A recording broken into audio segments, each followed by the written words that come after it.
If Ethan's story inspired you, if you believe in standing up against unfairness, fighting for what's right, and never letting power go unchecked, then help us spread this message. Like this video if you believe that no one should be bullied by those in power.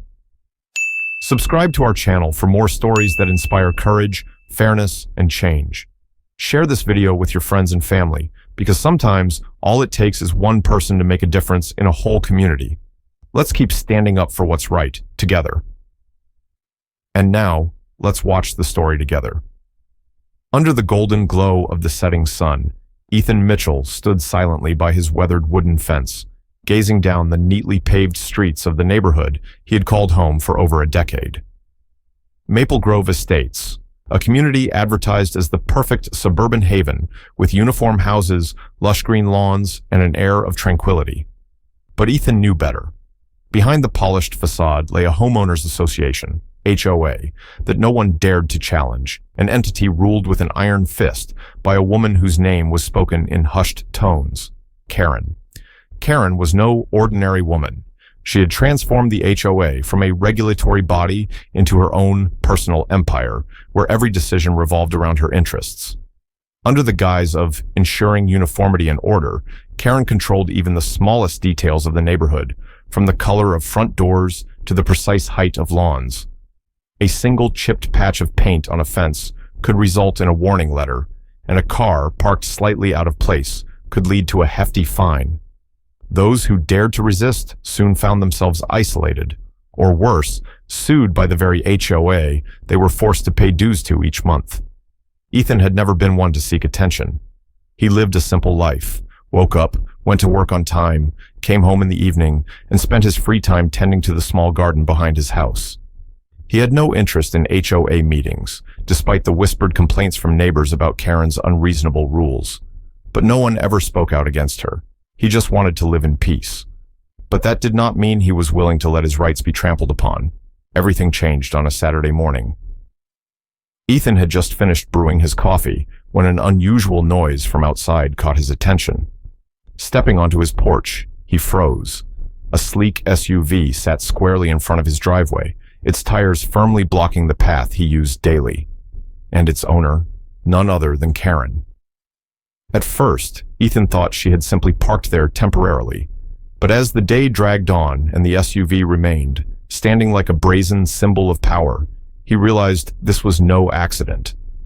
When Ethan finally knocked on her door and asked her to move it, Karen folded her arms across her chest, smirked, and replied nonchalantly, "I have every right to park here. If you have a problem, I suggest you reread the HOA regulations." Ethan was no stranger to Karen's manipulation of rules. She had a habit of twisting vague HOA clauses to her advantage, enforcing them selectively to maintain control.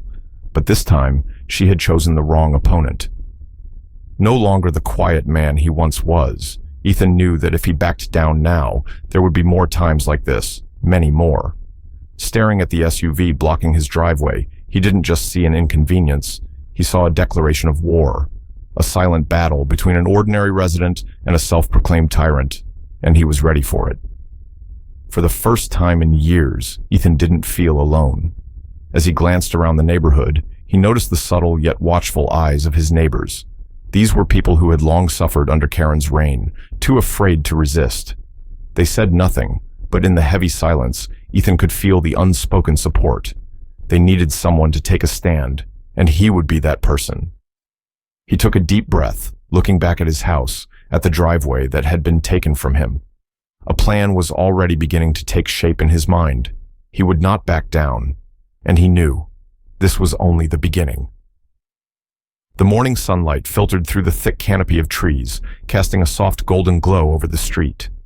Ethan stepped outside, coffee cup in hand, inhaling deeply to savor the crisp morning air. But before he could take his first sip, he froze. Right in front of his house, the silver SUV sat like an unmovable beast, once again blocking his way. Karen was playing her games again. He tightened his grip around the coffee cup, his gaze locked onto the vehicle. Just yesterday, he had made it clear that she needed to move it. But Karen wasn't the type to listen, especially not when she still held power. This wasn't just a matter of parking. This was a statement, a provocation, a blatant reminder that Karen could do whatever she wanted and no one would dare stop her. Ethan set his coffee cup down on the porch and walked slowly toward the SUV, knocking lightly on the tinted window. Karen sat inside, her sunglasses concealing her eyes, one hand resting lazily on the steering wheel. As the window rolled down, a smirk curled at the corner of her lips. "Is there a problem, Ethan?" she asked, her voice dripping with false sweetness and mockery. Ethan crossed his arms over his chest, keeping his voice steady. "Your car is blocking my driveway. I asked you to move it yesterday." Karen let out a soft chuckle, tilting her head as if carefully considering his words. "Oh? Is that so? I seem to recall that we have a new HOA regulation regarding parking, and as far as I see it, this driveway doesn't belong exclusively to anyone." Ethan clenched his jaw. "What HOA regulation? I've never heard of it." I just updated it recently," Karen said, her voice deliberately vague. "We need to maintain order in this neighborhood, and I have full authority to enforce that." A surge of anger burned in Ethan's chest, but he refused to let it control him. He knew Karen well enough. She didn't just enjoy exercising control, she thrived on provoking people into emotional outbursts, using their reactions as weapons against them. His neighbors had been victims of her tactics before. Unjust fines, constant warning letters, arbitrary new mandates. Everything she did was a calculated move to tighten her grip over the community. "You can't just change the rules and expect everyone to follow them," Ethan said, his voice calm yet firm. Karen shrugged, her expression unreadable behind her dark sunglasses. "Oh, but I can, Ethan. I'm the HOA president. It's my job to ensure everything runs according to the rules. And if you have a problem with that, feel free to file a complaint. But I doubt the outcome will be any different." Ethan stood still, studying Karen as if he were seeing her for the first time. This wasn't just a petty act of harassment. This was a textbook example of her abuse of power, her way of manipulating and controlling others. But Ethan wasn't the kind of man to be trampled. "You're right about one thing, Karen," Ethan said, his voice low but sharp as a blade. "I can file a complaint, and I'll do a lot more than that." Karen raised an eyebrow, and for the first time, a flicker of uncertainty crossed her face. Ethan didn't say another word. He simply turned his back on her and walked toward his house, his mind already setting plans in motion. If Karen thought he would back down like everyone else, she had made a serious mistake. A real battle had just begun. Ethan stepped inside, shutting the door behind him, but there was no relief in the quiet of his home. Karen's words echoed in his head, each syllable deliberately crafted to taunt him. She truly believed he would react like the others, silent, submissive, willing to accept her authority without question. But this time, she had picked the wrong man. Ethan sat down at his desk, opened his laptop, and began searching through the HOA regulations. There was no way Karen could simply invent a rule out of thin air and enforce it without any basis. And, as he expected, there was absolutely nothing in the guidelines that granted anyone the right to park in front of someone else's driveway. If she wanted to play the game of rules, he would play it her way, but this time, by the actual rules. The next morning, before the sun had fully risen, Ethan called in a team of workers. None of the neighbors knew what he was planning, but when the trucks carrying materials rolled up in front of his house, their curiosity grew quickly. He told no one about his plan, not just because he wanted it to be a calculated counterattack, but also because he knew that if Karen found out too soon, she would try to stop him. The workers got to work immediately, digging a deep trench right at the entrance of Ethan's driveway, stretching from the edge of the street to his fence line. Dirt was overturned, creating a gap wide enough that any car parked there would be completely stuck. As the morning light grew stronger, neighbors began gathering, murmuring among themselves. "Ethan, what are you doing?" A middle-aged man from across the street finally asked, his brows furrowed in curiosity. Ethan simply smiled, crouching down to inspect the progress. "Just a little project to protect my property." "Ethan, what are you doing?" A middle-aged man from across the street asked, his eyes filled with curiosity. Ethan simply smiled, crouching down to inspect the progress. "Just a little project to protect my property." And then, as the trench was completed, Ethan moved on to the next step of his plan, a sturdy wooden bridge designed to be raised and lowered like a gate. Once finished, it would serve as the perfect safeguard, ensuring that only he could access his driveway freely, while anyone attempting to obstruct him would think twice before trying again. All day long, neighbors continued watching. Some were intrigued, others worried about how Karen would react. But Ethan didn't care. He knew he wasn't breaking any rules. If Karen wanted to fight with regulations, he would use those very same regulations to fight back. By late afternoon, as everything was nearly finished, a sharp voice rang out from behind him. "What the hell is going on here?" Karen stood there, arms crossed, her eyes blazing with fury. It was clear she couldn't believe what she was seeing. A deep trench right in front of Ethan's house, and a bridge that she had never anticipated. Ethan straightened up, rolling his wrist slightly, as if admiring a job well done. He met Karen's gaze head-on, completely unfazed.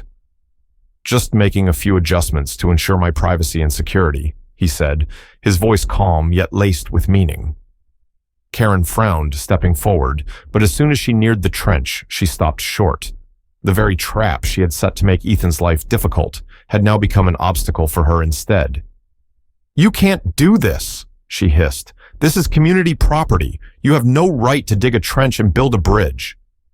Ethan crossed his arms, a knowing smirk creeping onto his face. "Oh, really? I've reviewed the HOA regulations thoroughly. There's nothing prohibiting me from securing my own driveway." A few neighbors stifled laughter. This was the first time they had ever seen Karen being openly challenged like this, but Ethan wasn't finished. "And one more thing," he said, stepping slowly toward the trench. "If I remember correctly, the HOA has no authority over private property unless there's a valid reason, and I don't see any reasonable justification for stopping me from doing this." Karen's face flushed red. She opened her mouth, ready to counter, but no words came out. For the first time, she realized she couldn't abuse her power without resistance. Ethan crouched down, placed his hand on the wooden railing of the bridge, and pushed lightly. In an instant, the bridge lifted, sealing off the trench like an impenetrable wall. When he turned back to look at Karen, her eyes were ablaze with contained fury. "You're right, Karen," Ethan said, his voice carrying a sharp edge. "We should all follow the rules, but rules should be fair for everyone." And with that, he turned and walked back inside, leaving Karen standing there, seething but powerless. But Ethan knew this wasn't over. Karen wouldn't accept defeat so easily. She would find another way to strike back, but this time, he was ready. The next morning, as Ethan stepped outside to check his bridge, he noticed a small crowd gathered at the end of the street. They whispered among themselves. Some looked at his house with intrigue, others with concern. But every single pair of eyes was fixed on one person, Karen. She stood in the middle of the road, clutching a stack of documents in one hand while the other rested on her hip. Her face was flushed red with anger. This time, she no longer carried the cold, smug demeanor she was known for. Karen had lost control, the control she had always prided herself on, and that fact alone made her seethe more than ever. Ethan stepped down from his porch, crossing his arms over his chest. "You seem awfully busy this morning," he said, his tone laced with sarcasm. Karen spun around, her eyes blazing. "Do you think you can just do whatever you want in this neighborhood?" She waved the stack of legal documents in front of him. "I have official paperwork demanding that you tear down this ridiculous structure immediately." Ethan raised an eyebrow. "Oh? That's interesting. I thought I checked everything thoroughly. Did I violate any HOA regulations?" Karen let out a dry, humorless laugh. "You know exactly what you're doing, Ethan. You're challenging my authority, and I won't allow that." Ethan took a slow step toward the trench, running his fingers lightly along the edge of the bridge as if deep in thought. "I'm just protecting my rights, Karen, just like the HOA is supposed to do for the residents of this neighborhood." A ripple of murmurs spread through the crowd. No one spoke up, but everyone understood that Ethan was right. For years, Karen had ruled the HOA like a dictator, enforcing rules that benefited no one but herself. The residents had never had a voice, until now. Karen took a deep breath, trying to compose herself, but her voice still wavered with anger. "You built an unauthorized structure. That is unacceptable." Ethan smirked. And what about you parking your car in front of my driveway? Was that acceptable? Karen's face momentarily faltered. She stammered for a second before regaining her sharp tone. I have the authority to oversee this community. I was only ensuring that everything operates according to the rules. Ethan nodded, then turned back to the crowd. So if any of us wanted to ensure everything runs according to the rules in our own way, would we have that right? The murmurs turned into excited chatter. A man near the front spoke up. I remember once, I forgot to mow my lawn for a single week, and the HOA slapped me with an outrageous fine. A woman nodded in agreement. And I was forced to repaint my window frames just because they didn't match the approved color scheme that Karen set. More and more voices joined in, sharing their own stories. Karen knew she had lost control. She tried to cut in, but for the first time, the residents refused to stay silent. Ethan turned back to her. You've used your authority to bully people, Karen, but today, it looks like they're not afraid of you anymore. Karen clenched her fists, but she couldn't say a word. The angry, disappointed stares from her neighbors no longer carried fear. They carried defiance. And Ethan knew this was the moment Karen's power began to crumble. The afternoon sun cast a warm orange glow over the quiet neighborhood. But today, the atmosphere was different. Small groups of residents gathered outside the community center where an emergency HOA meeting was about to take place. This wasn't just any meeting. This was the moment that would determine Karen's fate. Ethan stepped into the meeting hall, feeling the weight of anticipation in the air. Rows of plastic chairs lined the room, fluorescent lights overhead casting a stark brightness over the tense faces of the residents. Karen sat at the front, behind the long HOA board table. But this time, she was not smug or arrogant. This time, Karen looked uneasy. Emily Foster, a longtime resident and one of the few who had dared to speak out against the HOA before, rose from her seat and spoke loudly. We are gathered here today to review Karen's actions as HOA president. There have been numerous complaints from residents about her abuse of power and manipulation of regulations for personal gain. A ripple of murmurs spread through the room. Karen immediately interjected. This is a misunderstanding. Everything I've done has been in the best interest of this community. Her voice was louder than usual, but it no longer carried the weight it once did. Ethan didn't speak right away. Instead, he calmly stood up, picking up the folder he had spent days preparing. He opened it, his voice steady but resolute. If that's true, then how do you explain the unreasonable fines you've imposed on residents? The rules that seem to benefit only you? And most recently, your deliberate act of parking in front of my house to provoke me, only to then manipulate the HOA regulations to justify it. The murmurs in the room grew louder. A few people nodded in agreement. They had endured this for too long. A middle-aged man stood up. Karen, I've paid HOA fees for 10 years, but not once have I seen them used to improve our neighborhood. Instead, what do we get? Warning letters, outrageous fines, and suffocating control. A woman added, I was forced to repaint my house just because my color didn't match the approved standard Karen set. But when I asked to see that standard, there was no official documentation. One by one, the stories poured out, each statement cutting through Karen's authority like a blade. Karen's face grew paler by the second. She glanced around, but this time, no one stepped up to defend her. The people who once feared her were now standing against her. Ethan stepped toward the HOA board's table, placing his folder down. You've crossed the line. The HOA is supposed to serve the residents, not a single person wielding absolute power. He lifted his gaze, voice firm. It's time for this neighborhood to be freed from unjust control. Emily Foster nodded, then turned to the room. We will hold a vote. If the majority agrees, Karen will be removed as HOA president immediately. Karen shot up from her seat. You can't do this. I've dedicated years to this HOA. But no one was listening anymore. The ballots were handed out, and for the first time, the residents felt they had control over their own fate. Less than 10 minutes later, the results were announced. The decision was overwhelming. Karen was officially removed. The room fell silent, not out of fear, but out of relief. Karen stood there, her eyes burning as she glared at the crowd. But this time, no one was afraid of her anymore. Ethan let out a quiet breath. The battle was over. A single clap broke the silence. Then another. And within moments, the entire room erupted in applause. The neighborhood had finally freed itself from Karen's reign, and this was the beginning of a fairer, more transparent HOA. Karen said nothing. She simply turned on her heels and walked briskly out of the meeting room, leaving behind everything she once controlled.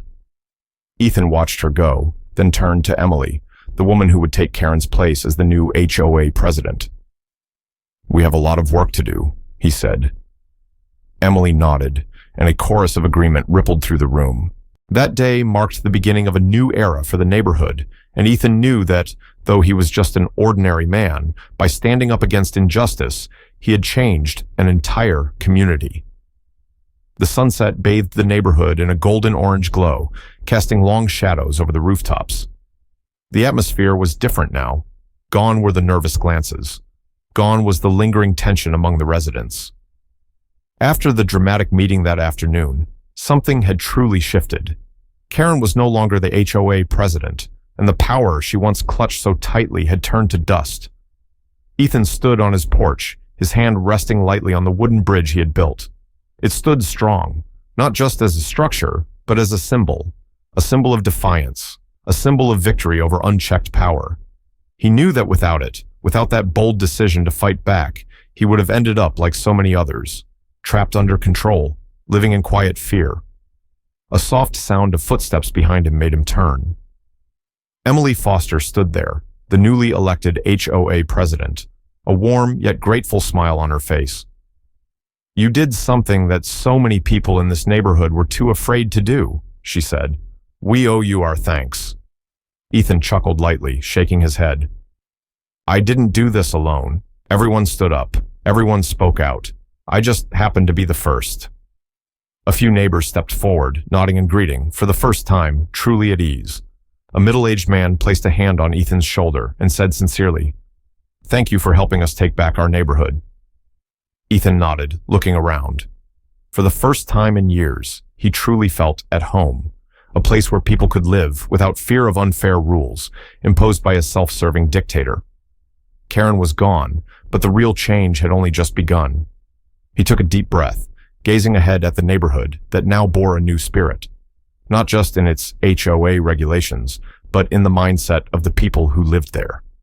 A new chapter had begun, and Ethan knew that from now on, they would never allow anyone to abuse their power again. The story of Ethan and Karen is more than just a neighborhood dispute. It carries a deeper lesson about fairness, perseverance, and the importance of standing up for one's rights. In life, especially for older adults, we often face injustices from bureaucratic systems or individuals who exploit their positions of power. Many may feel powerless, choosing to stay silent to avoid trouble. But, as Ethan proved, persistence and courage can bring real change. The key takeaway from this story is that injustice thrives only when no one dares to fight against it. Ethan was not a superhero. He was an ordinary man who understood his rights and refused to be trampled upon. His bold actions inspired an entire community, giving a voice to those who had once lived in fear. For older adults, this story also serves as a reminder that experience and wisdom can be powerful weapons. Sometimes, all it takes is one person with the courage to speak the truth, and an entire community can rise together. No matter what stage of life we are in, we can still make a difference, as long as we have the determination to stand firm against oppression and refuse to back down.